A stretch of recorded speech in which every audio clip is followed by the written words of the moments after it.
Hi there friends, welcome back to another episode of Generation Tech. My name is Alan. Who out there was surprised that the first episode of Bad Batch was an hour long? Nice. It's also really cool seeing a young Caleb Doom and Master Deepa Baliba before Order 66 descends on them.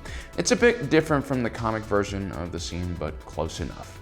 But the thing I really want to talk about, the thing I really focused on in this new episode of The Bad Batch was kind of Dave Filoni's focus on the Empire and clones. Now, everyone has already fallen in love with Baby Yoda, who potentially is a Strandcast or clone that has become the subject of interest in the Mandalorian TV show.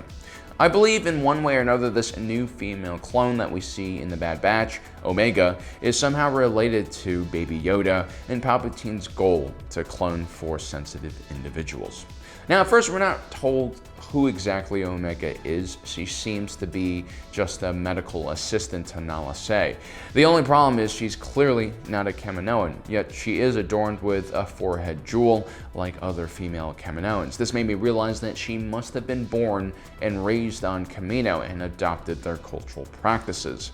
Now, later on, we find out that Omega is one of 5 defective clones who underwent enhancement or mutations. The other 4 are the members of Bad Batch, except for Echo, who was modified in a more gruesome way. Now, thanks to Tarkin's close-mindedness and need for obedience, Tarkin immediately becomes an antagonist against Clone Force 99. Instead of understanding just how useful they can be, he sends them through a battery of tests, including one very dangerous live fire exercise that almost kills Wrecker. Tarkin would then send the Bad Batch on a mission to wipe out a group of insurgents led by Saw Gerrera. This final test was to see if the Bad Batch would follow orders blindly. Saw Gerrera's group didn't just have fighters in it, but also women, children, and the elderly. Bad Batch under Hunter's control would refuse to take out these so-called insurgents, which of course convinces Tarkin that the squad is a liability and needs to be destroyed. Now, during all of this mess, Omega overhears Tarkin's true intentions. The young girl has taken quite a liking to Clone Force 99 because, like her, they are very different and seen as outsiders by everyone else. Omega ends up warning the Bad Batch about Tarkin's mindset. Tarkin was so focused on trying to get obedience from these special clones that he doesn't seem to understand the potential upsides of their really strange mutations. And now that I think about it, it's not really Hunter, Tech, Crosshair, or Wrecker that is interesting. It's actually Omega. We're not really sure what her capabilities are, and not even the Kaminoans are willing to let the secret out. Omega sort of hides in plain sight as a medical assistant, and not even the other clones can recognize that she is a clone. The Kaminoans have a good reason for doing this. As we see in the episode, they don't necessarily trust the Republic 100%, which is a big problem because their entire planet's economic survival depends on the clone program. And right away, it seems like Wilhuff Tarkin is here to find a way to shut down this operation. The cost of clones is just too high compared to a conscript. And so for the time being, the Kaminoans won't tell the Empire anything that they don't need to know. They're just biding their time and trying to figure out a solution to survive. And this works well. Tarkin doesn't seem to even notice Omega at all, which is why she's able to eavesdrop on his conversation in the first place. But perhaps she's able to do more than just listen. At first, Omega just seems like any other young girl, extremely friendly and very compassionate, which also makes sense for someone in the medical profession. We see Omega console Crosshair while they're all locked up in a cell on Kamino. She can tell Crosshair is upset, and she tries her best to comfort him. But wait, are we looking at someone who's just a little bit empathetic, or did Omega just read Crosshair's mind? When Clone Force 99 is trying to escape Kamino, they return to their quarters to retrieve their gear. Wrecker kind of freaks out and begins looking for something that Omega immediately is able to find somehow. It's a stuffed animal. Then, before she can give it to Wrecker, she seems to sense that people are about to attack them, and she warns the rest of the squad before the doors can open. These are very small little details, granted, and it's very possible that it's nothing and I'm just overthinking things. And even if I am right, it doesn't mean that Omega is some full-blown Force-sensitive Jedi wizard. But what she does seem to have is some minor psychic abilities, most likely caused by the Force. In Star Wars, cloning Force users has always been difficult for one reason or another. In Legends, the post-Battle of Endor period is rife with factions trying to clone people. You had the Quis clones, for instance, 6 prototype clone troopers bred from the genome of Dark Jedi Quis. You also had Starkiller and the clone of the fallen Jedi Jorus C'baoth. The Empire actually clones Galen Marek like 100 times before they figure out how to create Starkiller. For some reason, most of the clones before Starkiller are defective and they succumb to a madness known as clone madness. No one really understands why this happens, but it's theorized that a Force-sensitive clone will have a double imprint in the Force, which can drive an individual crazy.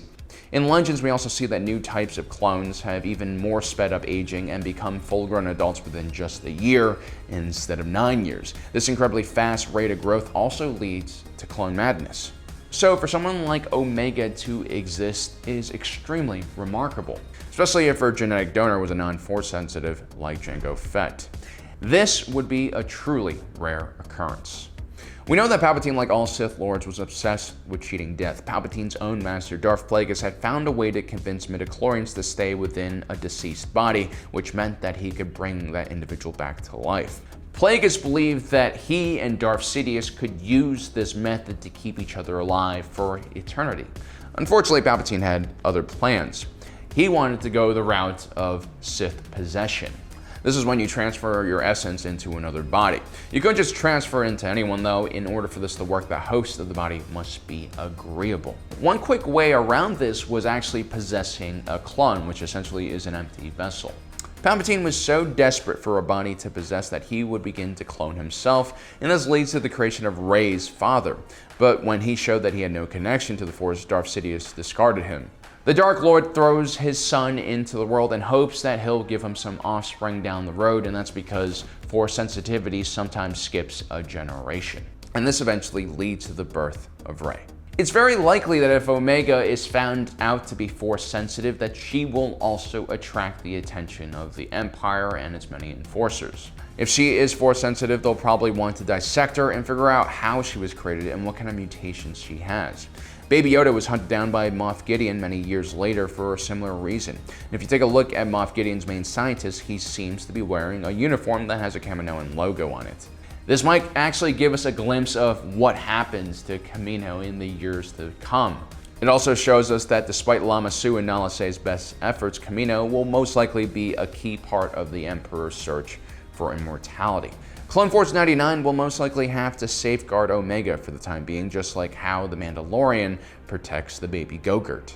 The one advantage that Omega seems to have at this point in time is no one really understands what exactly she is. I'm not even sure if she is Force sensitive. The only people who know her secret as of now are the Kaminoans who created her, and they, again, don't seem to be interested in spilling their secrets. There's also just the possibility that what I perceive as Force sensitivity is just some kind of enhancement that Omega has due to her mutations. I would not discount Omega's insight.